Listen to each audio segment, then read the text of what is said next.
You're muted, Ahmet. Always happens, right? Well, good afternoon, good evening, and good morning, everybody. Welcome to our webinar. This webinar is organized by the Centers of International Business Education at Michigan State and Texas A&M Universities as part of our Research Spotlight series. First, I would like to thank you and our esteemed panelists for agreeing to join us for today's webinar. The topic of today's webinar is opportunities in global supply chain management research. For this webinar, we invited three distinguished scholars who will discuss their research addressing contemporary conceptual and methodological best practices in the field of global supply chain management. This webinar will include short presentations followed by a discussion moderated by the co-hosts. David Griffith and I will be your co-hosts today.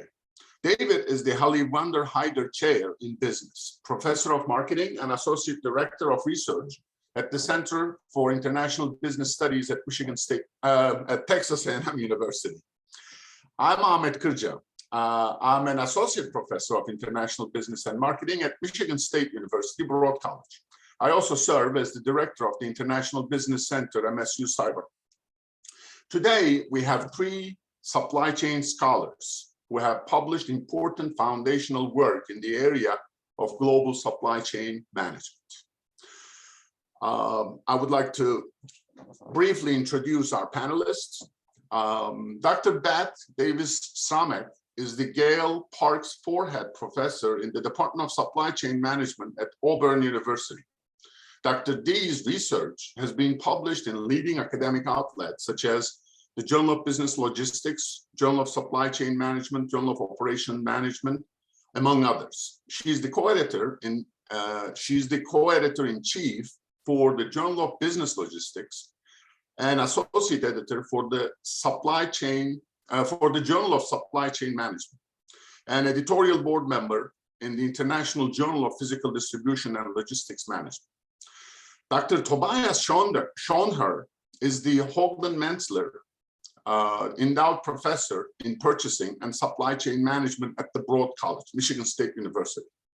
Recently recognized to be among the top 10 thought leaders worldwide in supply chain management research, he's an award-winning scholar and teacher focusing on the area of sourcing with a particular interest in buyer-supplier relationships. He's also currently serving as the co-editor-in-chief for the International Journal of Operations and Production Management. Dr. Xenophon Koufteros is a professor of supply chain management at Mays Business School, Texas A&M University, where he also holds Jenna and Calvin guest professorship in business. He also serves as the director of the Supply Chain Consortium at the Mays Business School. Professor Koufteros has published over 50 articles in refereed journals, including Decision Sciences, Journal of Operations Management, Production and Operations Management, among others. Dr. Koufteros is currently serving as a co-editor-in-chief of Decision Sciences Journal. He also served as associate editor of Decision Sciences Journal, Journal of Operations Management, Journal of Supply Chain Management, and Journal of Business Logistics. Without further ado, I will hand the proverbial microphone to David, and we will start our discussion. I'm sure David will mention this as well, but I would like to emphasize that we would appreciate if you could send us your questions via the chat function. David and I will monitor the chat box closely and group them and pose the questions to the panelists. Enjoy. Thank you all and welcome. As Ahmet said, please, you can send your questions directly to me via chat or to the whole group. Without further ado, I'd like to turn the screen over to Beth and let her begin our presentations. All right. Everybody see it? Up there? Okay. All right. Well, thank you so much for the opportunity to come and speak with my colleagues from across the board. This was really I'm honored for the opportunity to just talk a little bit about the Journal of Business Logistics and where we see research going in the future. I'm going to start at, since I'm the first panelist, I'm going to start at the 30,000 foot level. And I know my fellow colleagues are going to dive into more specifics. But what's been really fascinating to me as both an editor and also as a senior faculty member is to see how the shift in business schools. And just recently, the AACSB, which is the gold standard for accreditation of business schools, said that they were going to change their standards. And they said they believe that scholars should participate as active members within business and societal communities, and that our research needs to be driven by real needs. So the AACSB is really focusing on impact, and that's exciting for me. And I think it is a tremendous opportunity for us in the field, because I think traditionally we have always looked and been so close to business and working with business. So this just opens up great opportunities for us as researchers, and to know that that is going to be important going forward for the accrediting bodies is exciting as well. So what I have seen as editor is really a fantastic shift and evolution in the research around outcomes of global supply chain management. So when I was in my doctoral, when I did my doctoral studies, we had a traditional view, and we looked at generally firm level phenomenon, and we talked about processes and capabilities that drive firm performance. So it was operational or financial performance or relationship performance. And the shift has been really fascinating now, and it's been largely as a result of expanding global supply chains. So all of these things are happening at once. Everything from the pandemic to right now, there's labor unrest, policy intervention. So it's been really fascinating to see the outcomes shift. The what do we expect out of global supply chains? And we're seeing things around resilience and responsiveness and risk. And I read an article the other day on plasticity. And the one that I'm really excited about is we've got an STF that is in process now. And it is on transformative supply chain research. So it's really looking at well-being outcomes. So even if you tie that now to labor unrest, we just in the U.S. avoided a potential disaster from a railroad strike. Well, what is creating this unrest, and how can we think about supply chain and supply chain management around well-being outcomes for our employees, for society at large, for other stakeholders? So and how do we create stakeholder and societal value as a result? So that opens the door wide open for new questions and new assumptions and new relationships between actors. So I just think it's an exciting time to be studying global supply chain phenomenon, because we are just we're expected and in practice, managers are expected to really drive incredible value for the firm and for society through their supply chain. So in terms of other areas of opportunity, again, we have traditionally looked at firm level analysis, firm behavior, firm performance, some internal, so internal integration, cross-functional team behavior, for instance. But I think there is real opportunity now And I'd like to see more micro level research. The individual decision making, and I'm just thinking about now the way that companies are must respond so quickly to disruptions, whatever it is. Well, now you've got individuals making decisions under extreme time pressure, and understanding more about that decision making. And now we have incredible technology and AI and machine learning, and there's this human technology interface that also is impacting decision making. So I think that's one area that we would like to see more manuscripts addressing these micro foundations in supply chain. And then I think there's also a lot of room to do more macro work.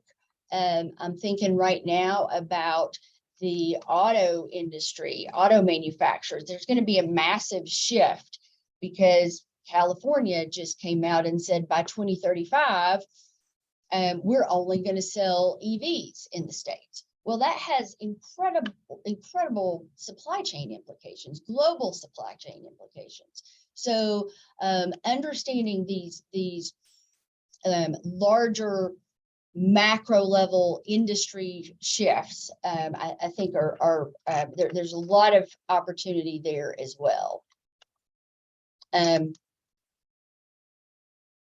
Now, I will just tell you all, I'm going to get kind of, I don't want to say in the weeds, but I love philosophy of science. It was my favorite class in my PhD program, and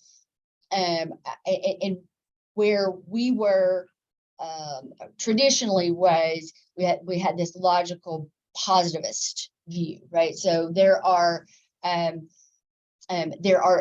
observable constructs, events, and we can study relationships between what we can observe. And if you look at, certainly in the management discipline, we're seeing this shift to critical realism. And it's really broadens our ability to understand and look at phenomenon, because it's really about what's the best explanation for what we deserve, or what we observe.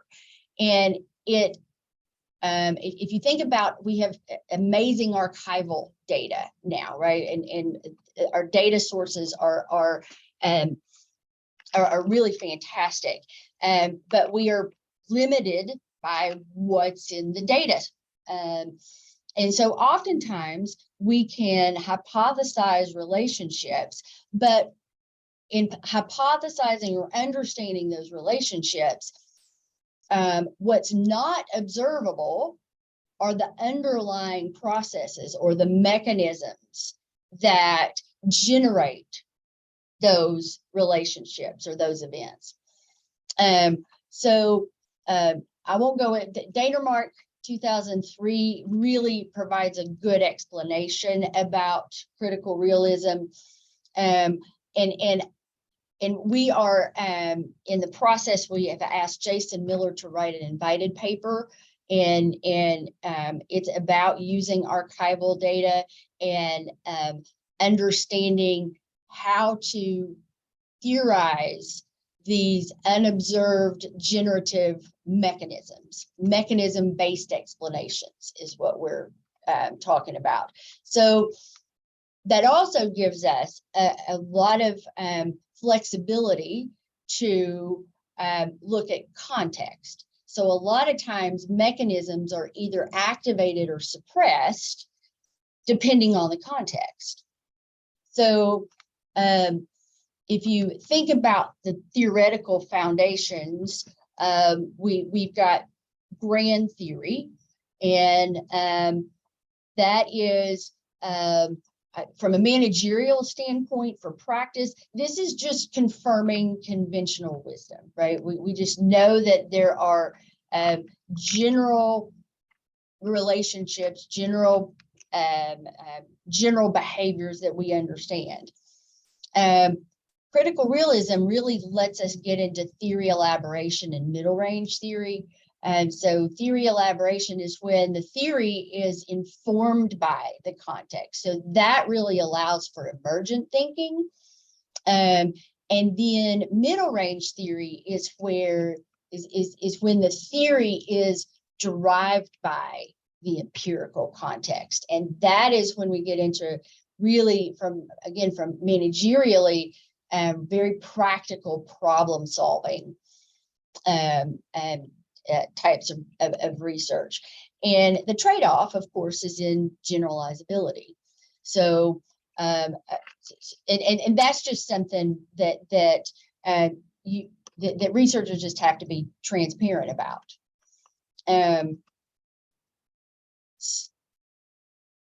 In terms of best practices, these are just based on things that I see. I think developing research questions derived from real world problems, and that's just to me sounds so simple, but I've been amazed by the number of papers that have set up their and positioned their paper around a gap in the literature. And I would just say, if you can't, what I'm looking for as an editor is tell me, connect this to a real event, connect this phenomenon, this problem that needs to be studied to something that is happening out there. We are at JBL really doubling down on the theoretical implications. The methodology and what we have been able to do with access to data and the statistical methods is what PhD students now are doing is just way outside of my wheelhouse. And what we don't want to see is that we get so caught up in the methods that the theoretical implications get short shrift. So we're really doubling down on theory, and part of that is just understanding what theory is and what it's not. There's a great article by Sutton and Straw that it's my favorite, and I've got references for that for some articles in just a minute. The other thing that I would say is we talk about validity, construct validity. The most important element of construct validity is content validity. So, and when I receive a manuscript, the first thing that I do is I look at what's being, if there are constructs or variables, how are they being defined? And then I go to the methods or an appendix and say, okay, how are they being operationalized? And content validity, when the operationalization does not match how a construct is defined, is one of the most common reasons that that manuscripts are rejected. The other thing that I think my colleague is going to talk about is really around data transparency, data ethics, and that's a significant issue in terms of research ethics. So the way to approach that is just to be as transparent as possible in terms of the source of the data. The response process is really important, and providing as much transparency around the data and the analysis as possible. And the last thing that I will say, and this is a bit of an art and it takes some time to develop, but I would challenge everyone to treat every manuscript like it's a story. There is there's a plot, there are characters, there are subplots, and there is a great book by Timothy Pollock that was just published in 2021 that is all about how to tell a story in writing a manuscript. And you know, at the end of the day, you can have everything else right, But if you can't tell a good story, then it's going to be really difficult to publish. So I have added if just some references. I just wanted to throw them up there. So if anybody wants to read or dig into more of what I've been talking about, I just provided some references. But otherwise, I hope this was helpful, and I thank you and looking forward to any questions you might have. Excellent. Thank you so much, Beth. That was wonderful. We do have a question for you that's in the question and answer feature. If you want to go ahead and you can type that in and answer that. If anyone has any questions, they can use the chat feature to go to everyone or directly to me, or you can go and use the Q&A feature. We will, after all three presenters have gone, we'll open it up to a Q&A. But what I'd like to do right now is to turn the floor over to Dr. Schoenherr. And let's give him a chance to enlighten us a little. Tobias? Well, thank you very much, David and Ahmet, for this opportunity to share here a few thoughts with the audience on tips and trends, opportunities in global supply chain research. I have taken an approach for my presentation in that I divided it in three major parts. In the first part, what makes up a good paper. So building on what Beth just talked about. Then the second part, a little bit more about the journal that I'm currently co-editing, the International Journal of Operations and Production Management, and what we are seeing here in terms of global supply chain research in the last few papers, and that can be an indication of what is still a relevant topic. And then lastly, just an introduction to a data set that I have been using quite a bit when it comes to global supply chain research. But let me jump right in and provide here a few considerations when writing a paper, again, that is informed by my own personal experience as an author, as well as my experience as an editor-in-chief. And keep all of these ideas and suggestions with a grain of salt. They have worked for me on how to publish a paper. They might not work for you. And as Beth has also mentioned, the rigor is always moving along. When we think we studied in our doctoral programs and what our current doctoral students have to study, it's vastly different. So it's always evolving. So again, these things have worked for me. They might not work for you. But what we are looking at, especially as journal editors, and when I submit a paper to a journal, that the paper is within the scope. So read the editorial philosophy, read what the journal is looking for, and vice versa, what it is not looking for. So for example, at IJOPM, we are an empirical journal. So all mathematical modeling papers, they are rejected. Nevertheless, we receive a very hefty percentage of modeling papers, indicating that the individuals, the submitters, didn't read the editorial scope. While these decisions are quick, the authors could have saved these few days and submitted it somewhere else.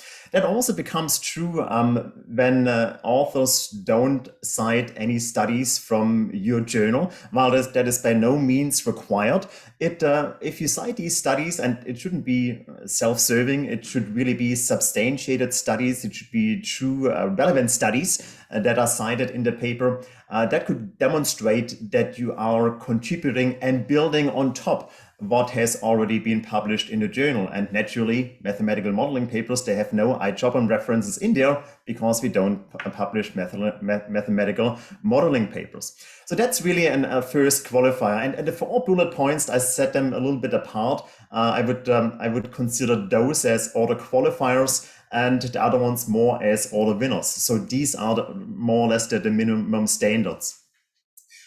You need to have a clear and original contribution.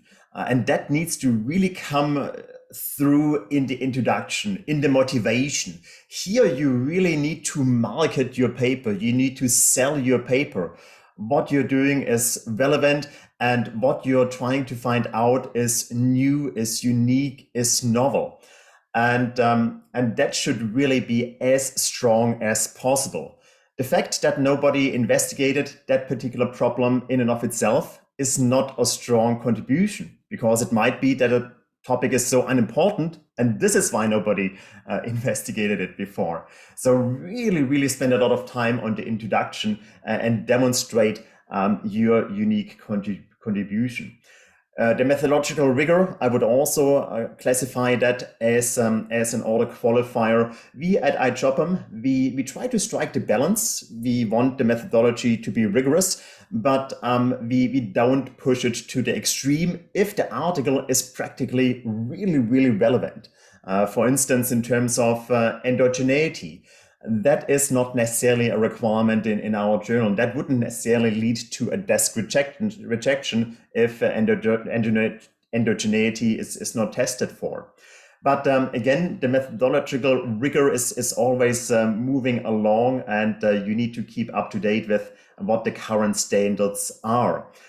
For instance, looking at global supply chain research, what we've seen, and I've published myself in that area, what we have seen are country comparisons, which are very intriguing. What different practices are practiced in different countries, and how do they differentiate themselves considering national culture? These are great pieces of research, but make sure that you're really capturing what you're trying to investigate. Too often nowadays, we still see papers that collect data from two countries, from two sets of manufacturing plants in two countries, and then use the fact that the plant is in that country as a proxy for that plant possessing the characteristics of that country, the national culture. This is, however, not necessarily true.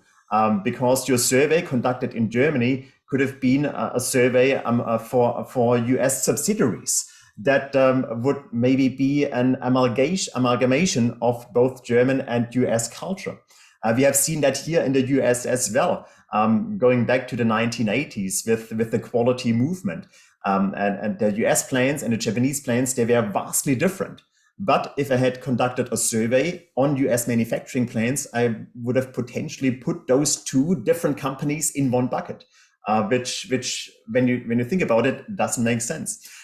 So that really needs to be controlled for, that you're really capturing with that plant that you're surveying, with that manufacturing plant that you're surveying, that culture, and that should be ironclad. So again, an illustration why how this methodological rigor is always moving along. Writing, your paper should be clearly readable.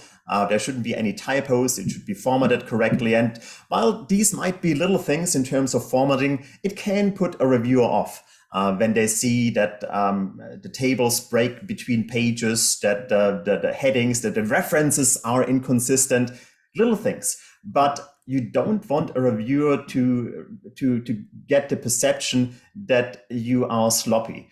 When you are sloppy with references, they might make the association that you're also sloppy in doing research, which might certainly not be true. But this is what reviewers might be thinking.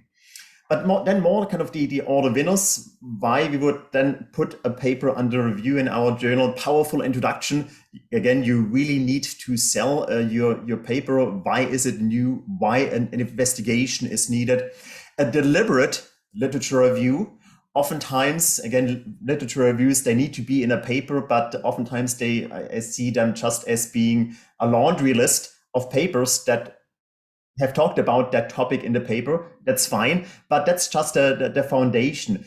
It shouldn't be like a listing, X did that, Y did so, but really an integration. And what do you think of having reviewed all of that literature right now? How does that wider body inform what you're doing here in this paper? So already foreshadowing the hypothesis development. The hypothesis development should be insightful, leveraging theory. In supply chain management research, we have oftentimes been accused of overusing the resource-based view, the RBV. Granted, it fits with so many different things, so we are drawn towards it. But try to be creative. And again, it needs then also the reception of reviewers to be creative as well, because I've tried it in a few papers and used maybe a little bit more novel theory that hasn't been used in supply chain management, but then reviewers came back, well, why are you using that weird theory? Why don't you use RBV? Well, it takes both sides to be willing to move the needle forward. But this is how we advance research, by borrowing theory from other fields and then moving our field forward. Again, methodology should be robust and appropriate. The discussion shouldn't just be a rehashing of the hypothesis development. It should be a critical reflection. And here I personally like if hypotheses are not supported, if they are developed rigorously, if they are developed based on theory, and when logic would speak, yes, that should be supported, and then they are not, and everything was fine with the method and everything, then to me, these are some exciting opportunities to reflect, well, it should have been supported. Why didn't it work out? And then for practical or managerial takeaways, that is oftentimes also an afterthought that the obvious is stated. I know it's difficult. I'm challenged with that as well, but try to push yourself in identifying really new kind of insights from your investigation that would be useful for practitioners. Now, once you get a revision, you are on the way of getting the paper accepted, hopefully soon. So now you have a huge opportunity to bring it forward. Reviewers are often the gatekeepers, and once they let you in to revise the paper the first time, then you have won half of the battle. Now it depends on you how responsive you are to the reviewer comments, and reviewers can be harsh, they can be very critical. And usually what I do, I read the reviews, I put them aside, and then a few days later with a clear mind, I revisit them. And then think through the reviewer comments. Don't be apprehensive. Hopefully they had the benefit of the paper in mind as well. So be positive. You have a large amount of feedback, and while by no means you need to agree and address every single reviewer comment, you have a whole lot of insight that you can now use to improve your paper. Like I said, you can disagree with a reviewer comment. However, then you need to provide substantiation. And what I have oftentimes done in that regard is find as much evidence as possible for my position. And what really helps in that regard, if you cite recent relevant papers, ideally from that journal that you're submitting, or from high-level journals where similar precedent has happened. Again, recent journal articles, you cannot cite something that was published 10 years ago, because the field is always advancing. It's always going to get more difficult in publishing papers, especially in terms of survey research.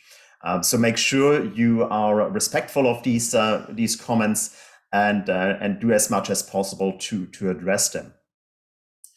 Now, to the second part, just real briefly, if you're not familiar with iJobham, it's an Emerald journal out of the UK. That's why also you see it's very popular by downloads, but a global journal. It has international in its name. We, as you can see here, the countries by top downloads. You can see the top authorship countries. Italy was a big contributor early on, but now you see from all over the place, and the US as well, quite a number of submissions there. But we are also listing global supply chain management research. And I will kind of just briefly go through in the next few slides of what we have seen in the recent past. So I simply searched our acceptances for the last 1 or 2 years and identified them into particular themes. So here you can see what we have been accepting, what our review teams liked. And the first one, the big elephant in the room, is obviously the pandemic, COVID, disruptions, risk management, resilience, and global supply chain complexity, which kind of doesn't gel well together global supply chain complexity and disruptions. So here you can see just some example papers that we published in the last couple of years. Again, disruptions, especially PPE, so a very relevant paper, compounding geopolitical events, the role of supply chain logics, again, kind of integrating this theory angle, comparing regions globally. So here you have a very relevant paper for our seminar today of this global comparison, how different regions kind of reacted differently to the disruptions and the impact on the supply chain. Resilience, what capabilities should supply chains possess in order to be more responsive in the future? And then the last illustrative paper, complexity. How do you manage complex global operations? Because it is more risky, as we have all experienced during the pandemic. So this is, I think, a topic that will be with us at least for the foreseeable future, the next 1 or 2 years, and we expect to publish more papers in that dimension. National culture. We've also seen a lot of papers in that regard, where you overlay, for instance, Hofstede's cultural dimensions or the globe study dimensions on different kind of observations in certain countries. Which is, I think, also very, very interesting. You have to make sure, however, that you capture this national culture accurately and don't use the fact that the plant is in that country as a proxy for that plant also possessing that national culture from that country. While likelihood is great that this is the case, it is not guaranteed, because it could be, again, a US subsidiary in Asia. And certainly there might be more US focused, the culture, it might be more Asian focused. We don't know that. So you need to try to capture that and control that. And how you can do that, I'll have in a later slide. But quality management practices and quality performance, there have been many papers in that regard, especially in terms of, again, these practices that Eastern cultures tend to be more, again, collaborative based on Hofstede's dimensions. So more collaborative quality management approaches are being pursued, such as quality circles and things like that. Manufacturing practices and performance, how does the impact differ based on a different country? How are the operation strategy processes different? How does national culture influence that particular process? And then just one paper that I found in this, however, also very intriguing setting, high-cost countries, which I think is becoming more and more prevalent now with the push towards more reshoring. And again, risk reduction and resilience, regionalizing your supply chain. How do you make that happen, moving from a low-cost country to a high-cost country? There was just one paper in that regard in there. Sustainability, also something that I believe will be with us for the foreseeable future in terms of transparency, but then also the social side of sustainability, modern slavery, child labor, things like that, forced labor. This is a very, very kind of important topic that we encourage more research on. Buyer-supplier relationships, global sourcing, if you are that's important both domestically, but even more so important globally, because there are so many more complexities that come into play, the culture, the language, the different legal systems. So just a little bit of a snapshot of what we have been publishing just over the last 1 or 2 years to give you an idea of what might be still relevant going forward. Now, in general, here are some suggestions on how methods should be applied appropriately at iJobHome. This is what we are looking for. This is kind of what we are using to screen the papers in terms of the methodologies. So again, empirical, we are an empirical journal. We are we are entertaining papers with all of these methodologies, however, if they are applied right. So case studies, we are very open to case studies, but they shouldn't just be descriptions of what happened in a company.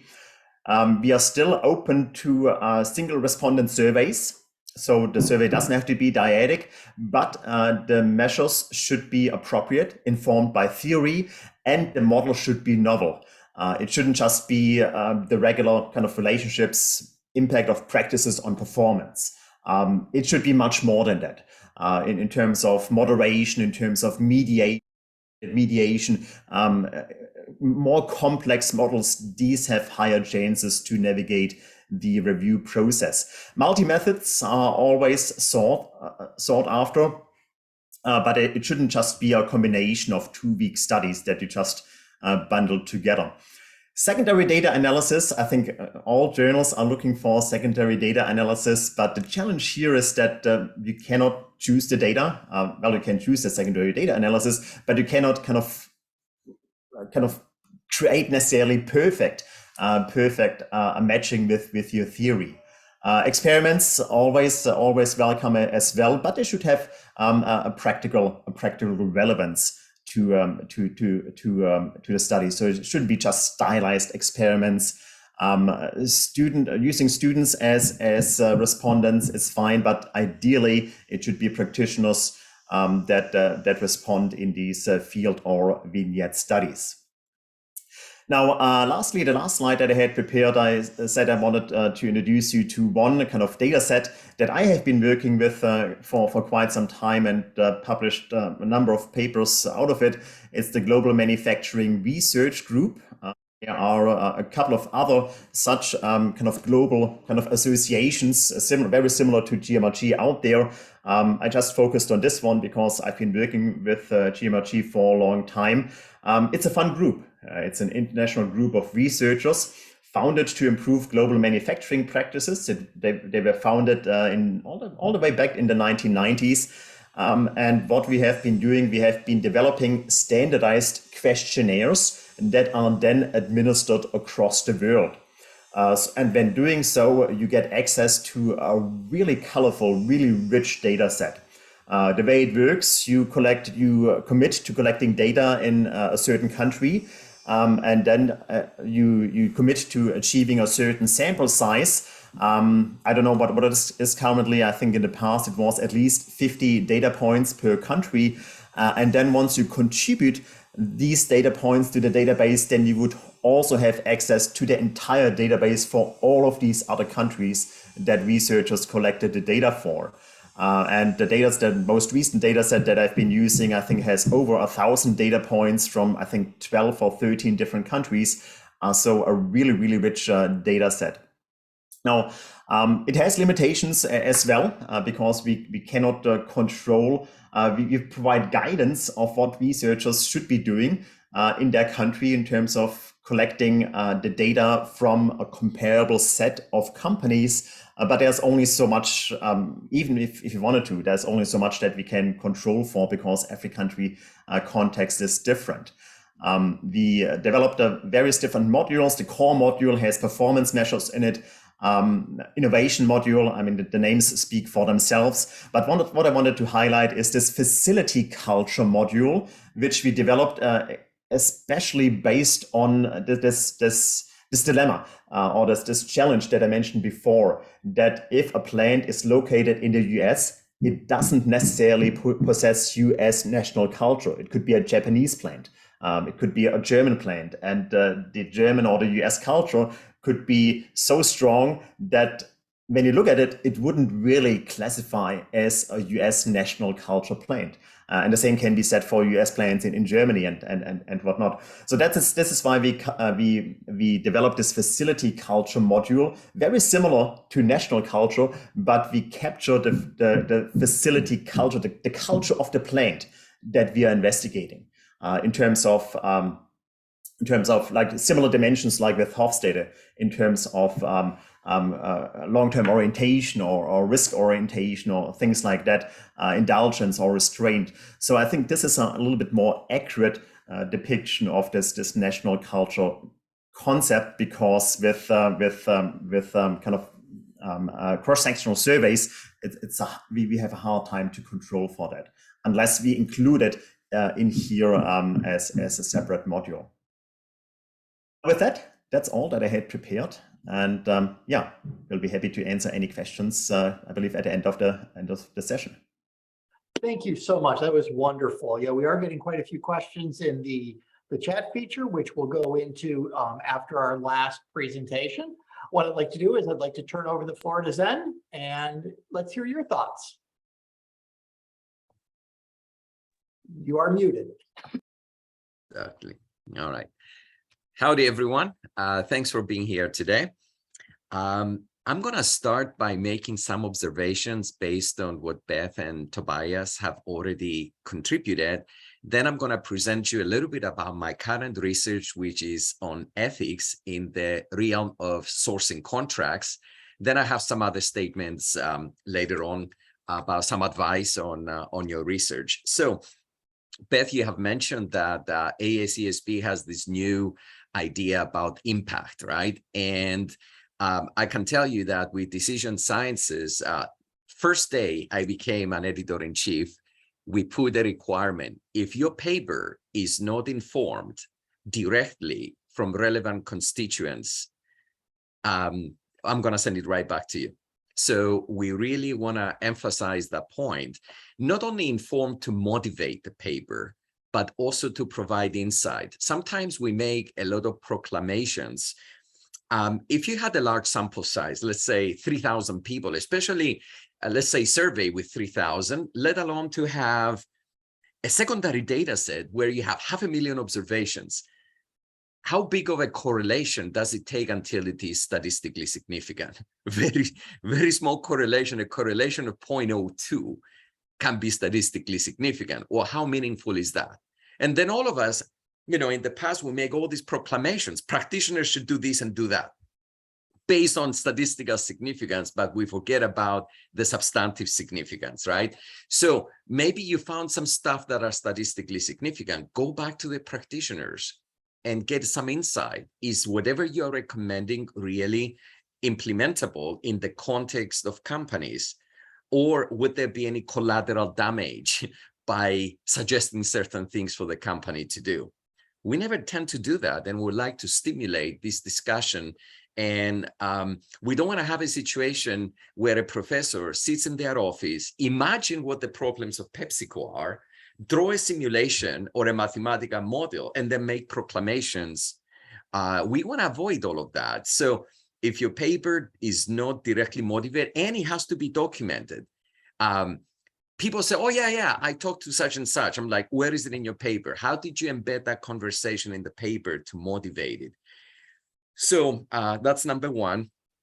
In general, decision sciences, I can say, is more ethnocentric in the sense that if we get submissions from China, they are pretty much about companies in China. If we get papers submitted from United States, they are about companies pretty much in the United States. I looked at tens of papers that have been submitted recently, and not a single one of them was actually based on a data set that was collected from multiple countries, unfortunately. So we want to stimulate submissions that are truly more global. Let me see, expectations for methodologies are heightened. I remember once upon a time, survey-based research, even creating a survey questionnaire, you could get in the top journals. Not anymore, right? I mean, people expect test of robustness.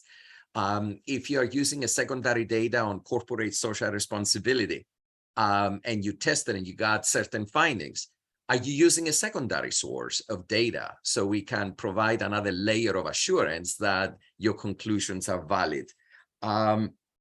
Somebody was mentioning earlier about if we have any examples of grand theories, or I think, I don't remember if it was Tobias or Beth mentioning that resource-based view of the firm. And we have seen that horse. The horse is dead in a sense. I mean, I'm sure there is plenty of applications. What's the problem? The problem is that given so many contributions in that space, you coming to make another contribution in a crowded space, you better have some really, really, really amazing stuff. Otherwise, people may not see that contribution. Doing a study in a slightly different context may not be seen as a substantive contribution by many reviewers. Look for theories outside the traditional boundaries of marketing, for instance, or supply chain management. For my theories that I'm using in ethics, I'm going to social psychology, trying to see how they try to explain phenomena. By the way, I have one benefit. I haven't seen anybody that is Greek here. So I can go back to the original Greek and tell you the word theory, what it means. Theory has maybe two different connotations. One of them, it has to do with the word of God.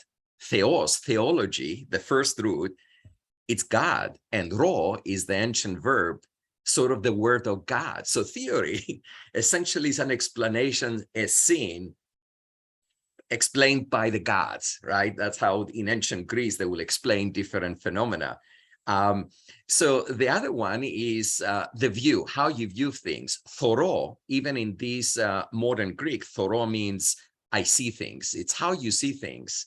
So sometimes people conflate literature review with theory. Theory is the explanation, is the how and the why something is happening. Do not just come and do a literature review and say, well, I have so much theory. No, the theory has to be the explanation. And sometimes when you do empirical work, you can build theory. Not every paper has to be about testing theories. So unfortunately, sometimes somebody's serving me a paper with secondary data, and somehow they're saying it's theory testing, but then there is no theory. It's just data driven. And that shows very fast. After we read so many hundreds of papers, as soon as you pick up a paper and you look at, oh, I'm testing all of this theory, and I'm like, it was an afterthought, right? So if you're going to test theory, start with the theory, right? What's your theory? And then you can test it. If it's theory building, that's another story. So it's fine to do theory testing and theory building, but you have to position it that way. By the way, it's much easier to sell, again, new theories rather than exhausting your effort on resource-based view of the firm or dynamic capabilities. All right. By the way, secondary data is not a panacea. People say, well, I'm using secondary data as if that is going to absolve them from the responsibility for validity. And I think, Beth, you mentioned about content validity, right? I mean, who is the respondent? Did you ever question who entered the data in that database? Right? I mean, somehow we think that is the gold standard just because it's secondary data. I found stuff, because I tried to use secondary data, and it just doesn't make any sense, right? When you put them into ratios, and we cannot let our guard down just because it's not survey research, it's secondary data, but secondary data, you still have to validate it. So let me start with my presentation. I'm going to move a little bit faster because I think how much time I have, David? I think we have an hour and a half and possibly 37 minutes left, right? Yeah, exactly. Okay. If you can finish up in about 7 to 10 minutes, it'd be awesome. Okay, so I'm going to present a little bit about my research just to stimulate discussion. This is not a paper. This is sort of a research tradition that I'm trying to start on a global basis in the context of ethics. And of course, ethics comes from the ancient Greek word ethikos or ethos, which speaks about the character of moral nature. So do you think ethics matter? Does it pay off to act ethically, especially in the context of purchasing and sourcing, given how much money we spend in purchasing and sourcing, probably 60–70% of every dollar that is spent by any modern manufacturing organization? So I'm going to stimulate the discussion by giving you a lot of examples here. Look at this guy. This guy's name is Fat Leonard. He's a Malaysian guy who actually defrauded the US government out of tens of millions of dollars in contracts to service the Navy. He bribed just about everybody from the sailor all the way to the admirals. Amazing story. You can imagine, I think altogether about 400 US officers have been indicted. Some of them were sent in jail. Look at the story about Walmart trying to bribe the expansion of Walmart in different communities around the world. They spend hundreds of millions of dollars in Mexico. The CEO of Walmart de Mexico is actually a Texas A&M graduate. We don't claim him. He was from the engineering school, but they were just bribing in contracts with foreign governments. This is, again, the story about Walmart, and they got busted by the Security and Exchange Commission. Here's a story about India, how Jim Beam was trying to bribe Indian officials in contracts to promote their products in India. Here is a story about Kraft Heinz, front page, Wall Street Journal, Financial Times, on how purchasing managers essentially colluded with the finance people in order to probe the stock price of Kraft Heinz by asking suppliers, forcing suppliers to bill them in later quarters. Here is a story about a university. Anything can happen at a university? What do you guys think? This lady right here, he defrauded Yale University by $40 million. She was purchasing computers for the medical school. She was ordering them by the thousands. And she was approving essentially her own expenses. As long as the contracts were under $10,000, she was approving them.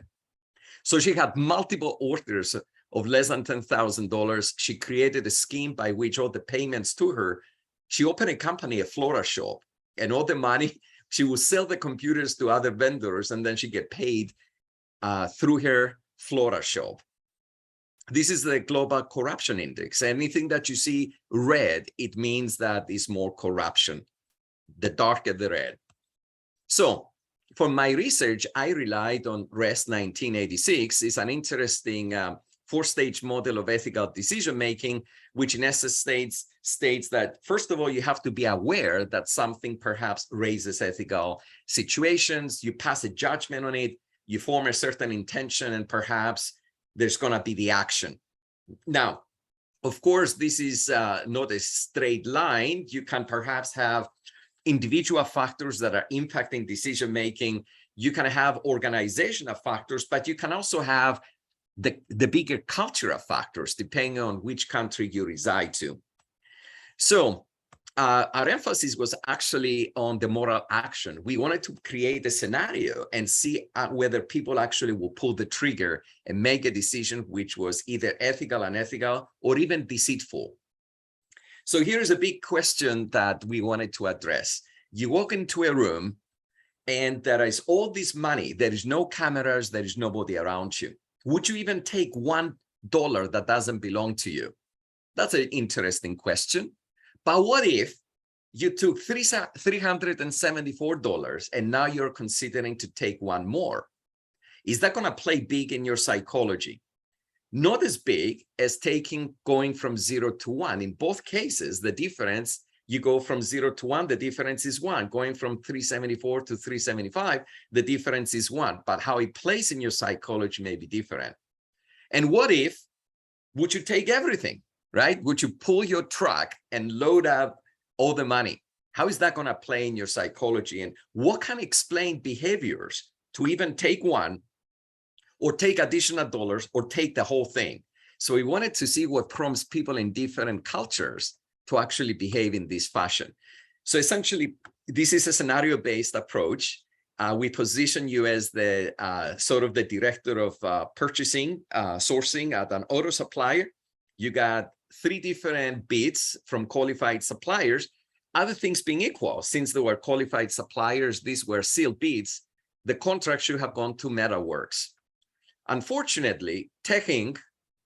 sends you a note and says, Zen, we've done business in the past. If you share with me what was the lowest bid, I'll even give you a 4% discount.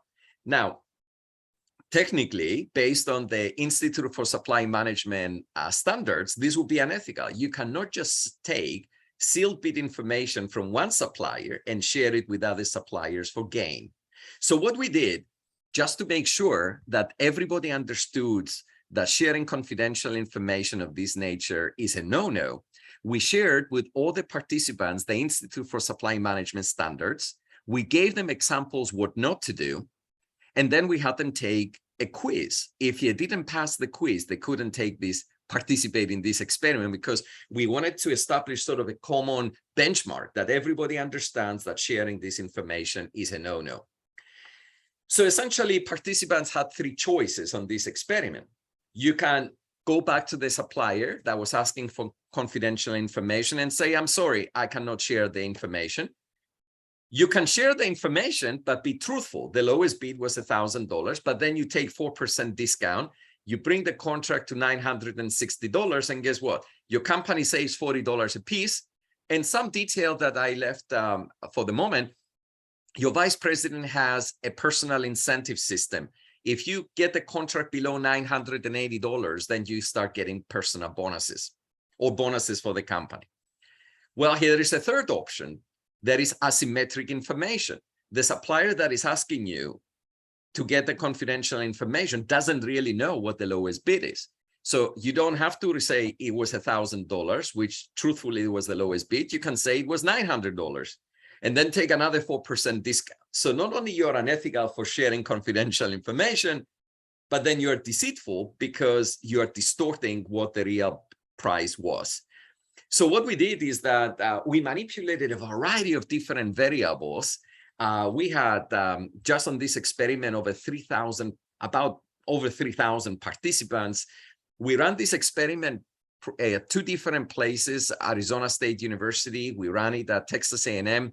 We ran it in Italy. We ran it in China. And I have some smaller sizes. I'm still working on it if anybody's interested to do it in other cultures.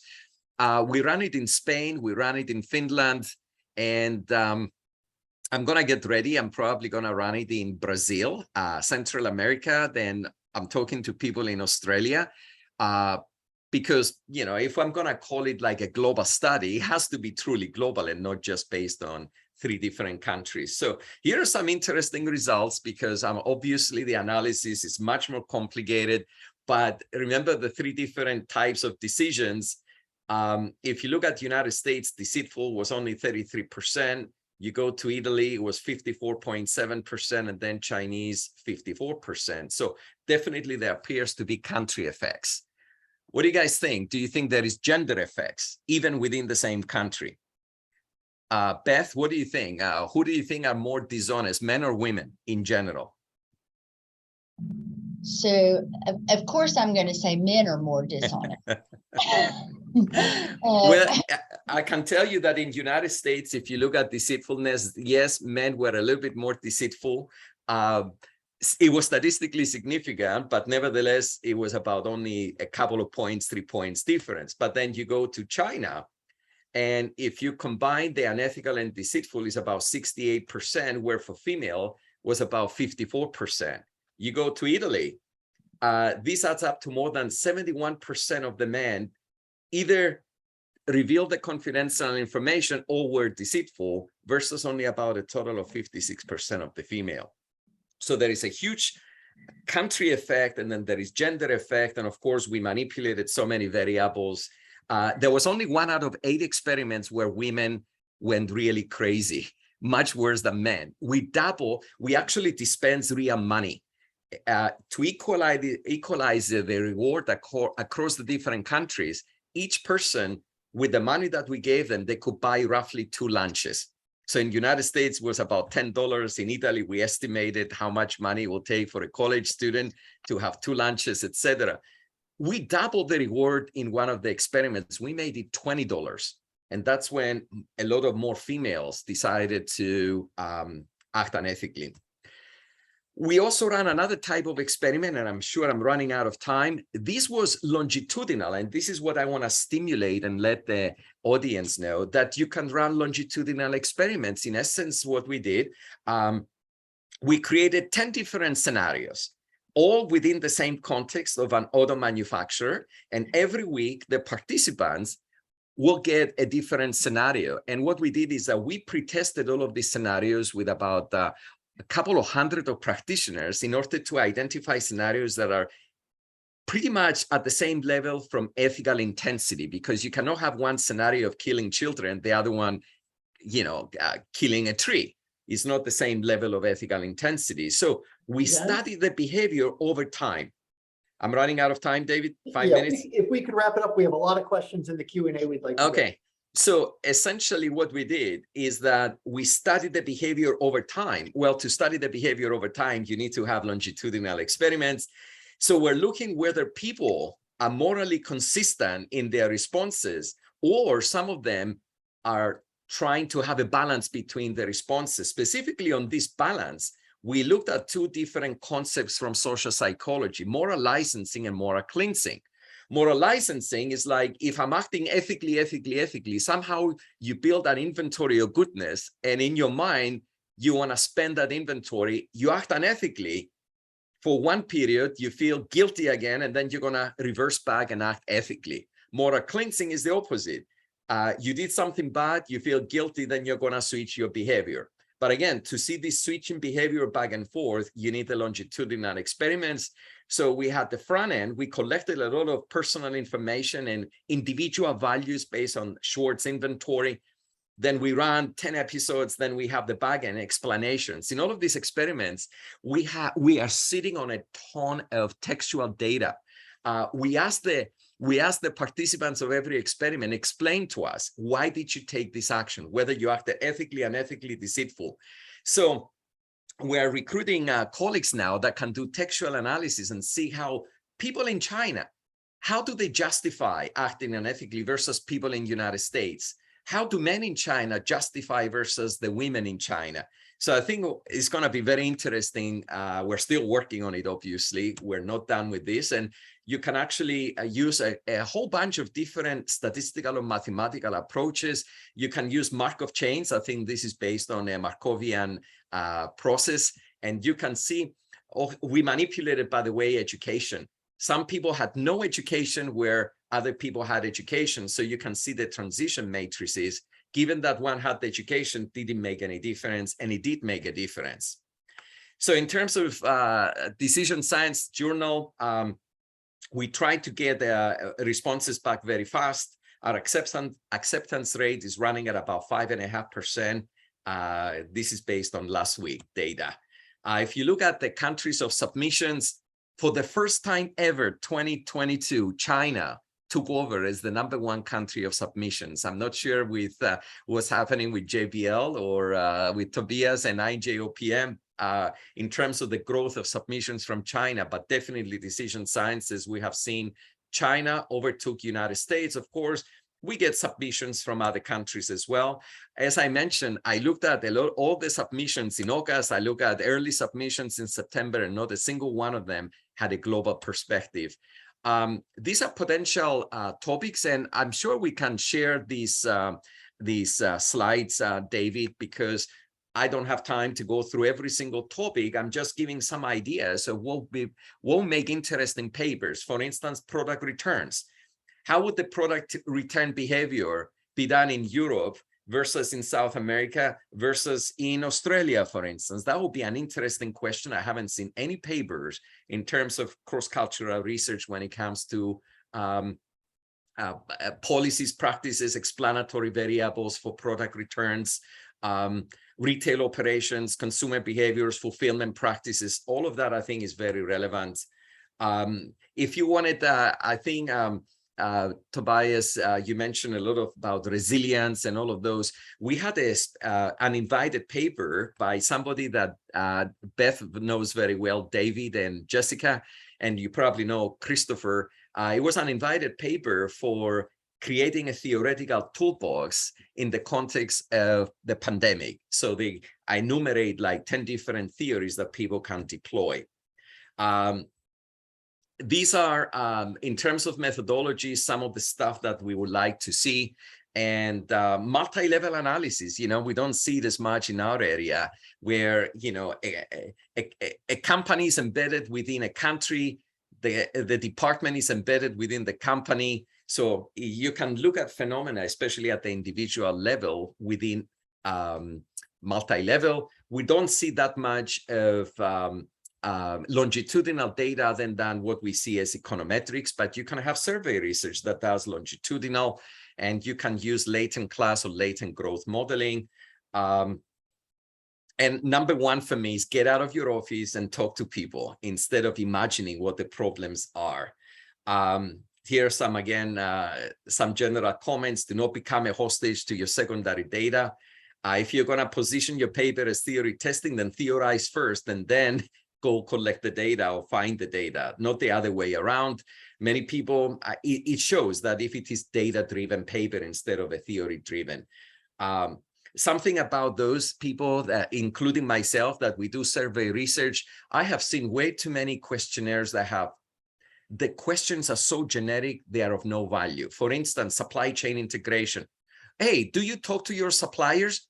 Well, who doesn't talk to their suppliers? I mean, tell me one company that doesn't talk to a supplier. So what use is that question? You have to be a little bit, you have to create a more refined kind of a survey questionnaire to get to what really matters.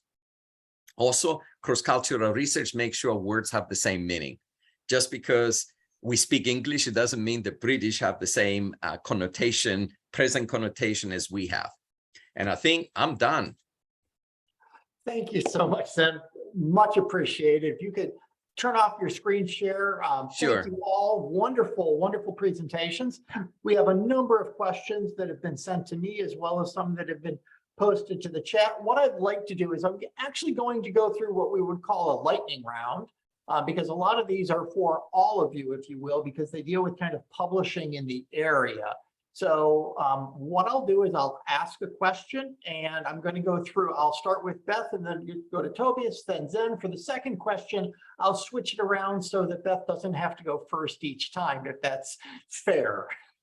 All right, so if you want, you can just take off your, you can unmute your mics, because we're going to go through this. I would ask for very short answers. Question number one. What is the least favored theory that you see coming through your journals? Beth? So I would say resource-based view, just because it has been used so much. But I don't want to discount it, because it's a powerful theory. And I think if you contextualize it, and again, if you do theory elaboration or mid-range theory, then I think it's a really powerful theory. But that's probably the one that is overused and is too general. Excellent. Tobias? Well, I don't think there is a least favorite theory. I think what it comes down to is the theory applied correctly. Is it an appropriate theory? And if RBV is the best choice, well, then be it. Again, that's a challenge with also reviewers, then also getting accepting that new theories other than the RBV are acceptable. So I don't think there's a least favorite theory. I would make sure that the theory fits the text. Zen? You're muted, Zen. Contingency theory. Just about everything is contingent. And when I get a paper that says, well, I'm relying on contingency theory, I'm like, this is the poor man's theory. They run out, they don't have anything specific, and contingency theory works 100% of the time, right? So anytime I get a paper like that, I'm like, I think you need to find a more refined approach here instead of contingency theory. Excellent. Next question will be, and it's been touched on a little bit, but we got a couple of questions on it. And I'm going to start with Tobias first, which is, when is it appropriate to use student samples? Well, ideally, we would like to have this practical applicability and use practitioners. So that would be ideal, but that might not be possible. In fact, it is these days much easier to get practitioner samples through survey research firms like Qualtrics and the like. They charge some hefty fees for it, but it is possible. I think student samples. If you can get graduate students, that would be preferable, because they have some level of experience.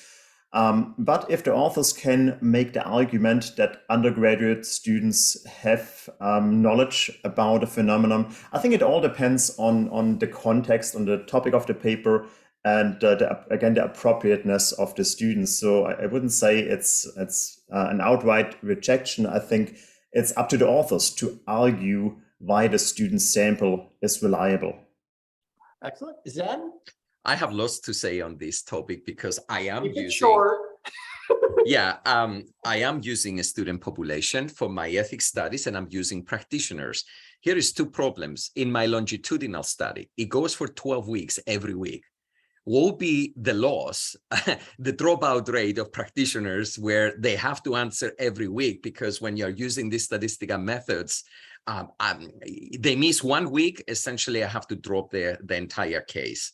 So it would be impossible if I were to have practitioners. Second problem, I originally started with companies, and the headquarters says, you know, the supply chain people, the vice president gives the okay.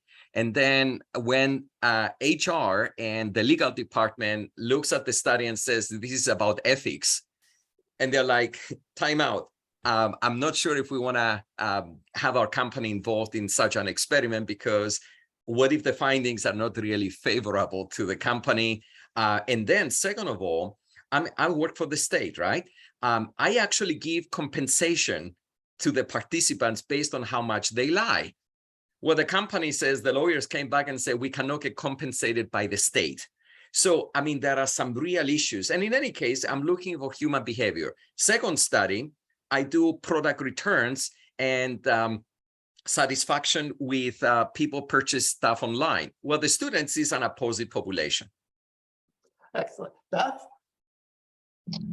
I'm not sure there's much that I can add, except that there is a really good article by Rodney Thomas.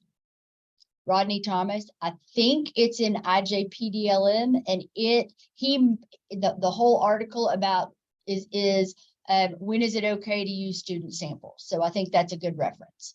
Excellent, thank you. Next question is going to be for creating research ideas. And all of you spoke to the same thing, which is make sure you're looking to practitioners, make sure you're looking to relevant topics, issues that are in the business press, et cetera, that managers are dealing with. So kind of go beyond this, very short, and I'm going to start with Beth.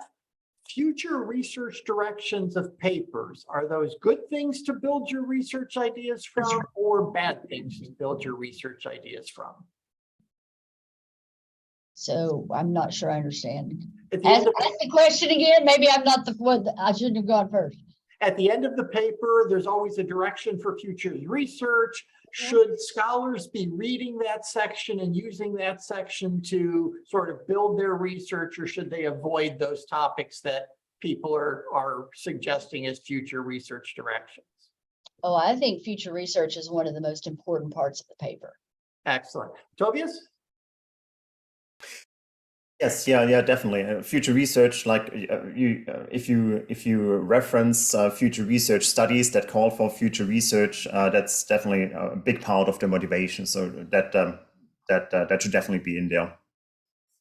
Then? Yes, with a twist. If somebody is putting those comments at the end and directions for future research, they probably have the data. They probably have done some analysis of their own work. So they are thinking, hey, I want to set the ground for the future. So if you have a twist and you want to introduce moderators or something special, yes. Excellent, excellent. Next question, and I'll start with Tobias this time. How would you strike a balance between exploring the unknown to the new abnormal, if you may, accompanying supply chain developments, which is taking us further into interdisciplinary work, while grounding your stance in traditional inherited accumulation of SCM knowledge? In other words, to what extent are we as a SCM discipline willing to tolerate applying new or uncommon methods or worldviews to further our understanding of global supply chains? And I love this part, without getting rejected. Well, I think here is where the editors come in to then also introduce to the reviewers, hey, this is different than you would usually expect. So I think it's up to us as editors to provide that education and to inform reviewers, hey, if we always only accept the same thing, then we can't advance. So I think the comment is very, very relevant, and we encourage that at IGOPM, yeah, it's the role of the editors. We also have at IGOPM this impact pathways section that solicits especially also these types of of contributions, novel contributions, application of new theory, novel contexts. They should be practically informed, but maybe contexts where you don't have a full-fledged data set yet, just exploratory insights. So we have these kind of more forward-looking articles. So that would be another avenue. Beth? I think she went already on it. No, I started with No. Toby on that question. Oh, sorry. I lost track. So I think that supply chain is an interdisciplinary discipline anyway, right? So we were born out of logistics or out of operations, and we've kind of hopped around, and it's just been recently that some of us have become our own department even in business school. So I think the interdisciplinary aspect is what makes the research really fascinating, because we're able to draw on so many different sources and ask a lot of really interesting questions. I think it's great. Excellent. And I agree that the editor has to help shepherd those kinds of papers through the process. Excellent. Zen? On a couple of occasions, I actually turned to the authors and said, if I put your paper, and knowing my reviewers and associate editors and department editors, it will probably get rejected. So what if I make it into an invited piece? And because I want that to come out, and I'm afraid that if I put it through the review process, it's not gonna pass muster. So I just accepted a paper last week that it was a different type of a paper. Sometimes different type of papers may solicit, negative responses. So. Okay, next question is going to be a yes or no. So you're just answering yes or no, and I'm going to start with Zen. Will your journals welcome research focusing on policy implications for global supply chains? Oh, in general, we don't take policy kind of research. It's more, it's not for the government, for instance, or the Department of Commerce. So it depends what they mean by policy at the company level or the country level. I'm not sure if I follow. I think they're implying at the country level, but we'll go with at the country level as an answer. So we're sort of speaking at the country level. Tobias? Yeah, I think it would depend on the paper, but in general, yes, like a policy, like there have been a lot of policies implemented due to COVID. And we, I think, just recently accepted a paper showing the impact of the policy on the manufacturing environment in that particular country. So yes. Excellent. Beth? Absolutely, yes. Okay, excellent. Next question, I'll start with Beth, then go to Tobias, then go to Zen. And this is kind of, I think, very relevant to today. Given the increasing disruptions in the contemporary global environment, what is your view on the paradigms of efficiency and profit seeking in global supply chains? Is that going to be challenged, for example, in favor of an ESG kind of model of performance? Beth? So I definitely think that the ESG phenomenon is challenging the traditional paradigm. And I've even answered this question. The Business Roundtable even put out a statement about the purpose of the corporation, and it was profitability and it was the stakeholder perspective. So I think in terms of that opens the door wide open to really interesting research. So I'm excited to see how that shifts the research. Tobias? Yeah, I think that I would I don't think I've further things to add. I think I would agree. Zen? Well, I think it has to be about trade-offs at the end of the day, right? I mean, when the companies are laying off, like Halliburton, for which I teach, they laid off half of their employees, and more are scared they're going to lose their jobs. It's kind of scary for them, right? All the employees, you can get a sense of their culture. How much are they going to invest in social responsibility and stuff when the house is on fire? So I'm not sure how it's going to evolve, but in terms of transitioning the efficiency of the supply chain versus other things. Toyota is started stocking inventory, for instance, and based on what I've seen with many companies, they are hoarding because they don't know what will happen if there is another pandemic. So the dynamics have been changing very fast. Excellent. The next question is going to be for all three of you. I'm going to go Zen, followed by Tobias, followed by Beth. And Beth, I think you've already covered this partly in your presentation already, but give you a chance here to all respond. If there were two topics you would like to see more submissions on, and these can just be broad topics, what are the two broad topics that you really wish people would investigate a little bit more? Zen?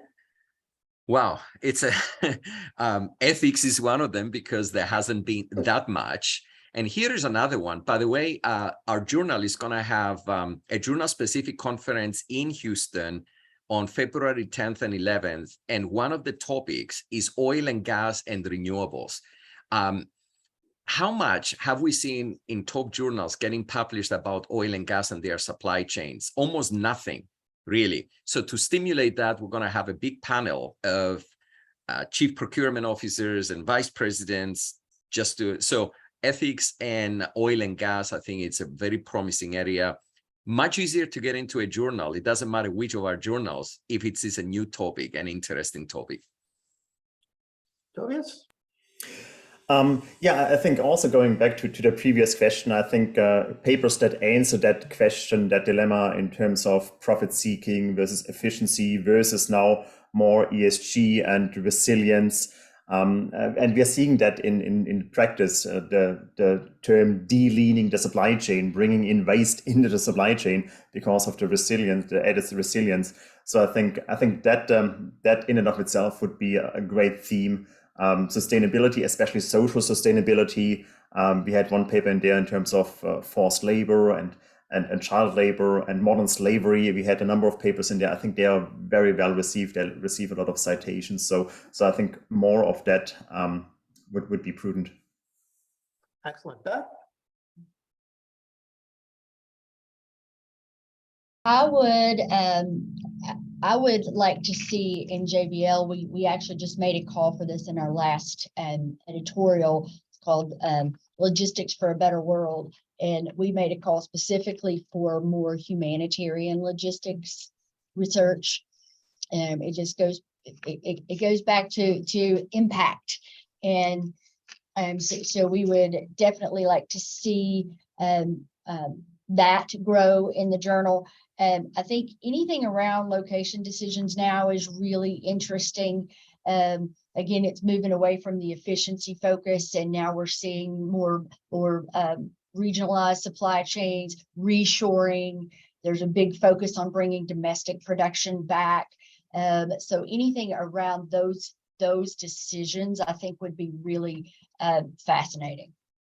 Excellent. Okay, the next question, and this may be the last one because we have only 2 minutes left, and I'm going to start with Tobias, then go to Zen, then go to Beth, and it's a short one.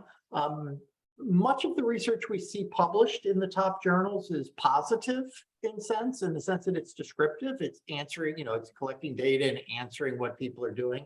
How open are your journals to normative research, especially given the topics of importance today, such as well-being, as you were just speaking of, Beth, in terms of authors arguing theoretically for what firms should be doing as opposed to what they are doing? So sort of that balance and shift from being more positive or being more descriptive to being more informative, if you will, of what firms should be doing. Tobias? I think that would be a great setting, yeah, in terms of invest with case studies, for example, and then identifying problems, identifying issues, and then making prescriptions of what firms could do differently in the future. I think, yeah, that would be very welcome at IJOPM. Okay, I forgot who I said was going next. Zen? Yeah, I definitely will encourage people to assume that approach. I would rather see as academics being proactive than reactive. Companies do all kinds of stuff, then we try to explain why companies do it. How about us, sometimes be more proactive? And I will encourage people to submit papers like that. Beth? I'm going to take the opposite view here. I think we're not we're not in the business world. We're supposed to watch it and study it. I think us getting ahead of practice in certainly in what companies or what the world should look like. I'm just not sure that's our role. Excellent, excellent. That's a great way to end it because we have such heterogeneity in kind of how we all view the discipline. So I'm going to start by saying thank you to our three wonderful speakers. That has been very informative for us. A link of the webinar will be sent to everyone. So big round of applause for our speakers, first off. Second is I have to thank our wonderful support staff, both Monica Espinoza at Texas A&M University, Rhonda Bazell at Michigan State University, and my boss, Katie Lane, for allowing Ahmet and I to engage on this wonderful journey of ours. And obviously my thanks go to all the participants and to my co-host, Ahmet Kirca, and I will turn it over to Ahmet to say some final words, but thanks so much for everyone for presenting and for participating. And you can unmute yourself. David, thank you so much for moderating the discussions. You've done, as always, a phenomenal job. This was a great discussion. And thank you very much for all the useful insights and tips on opportunities in global supply chain management research. Again, I'd like to thank Monica, Katie, and Rhonda from CIBERs, MSU, and Texas A&M CIBERs for making this happen. And we're looking forward to seeing you again in one of our events in the future. Thank you for joining us, and thanks for all your comments, Beth, Tobias, and Zan. Thanks. Hope to see you again. As a promotional matter, our next webinar will be on November 4th, and we will be hosting 4 area editors for the Journal of International Business Studies, the new editorial team coming in. We hope to see everyone on November 4th, same time. Take care, everyone. Have a wonderful day, evening, morning, and a great weekend, because we're all coming up on the weekend. So thank you all. Thank you. Have a good one. Thank you. Bye-bye.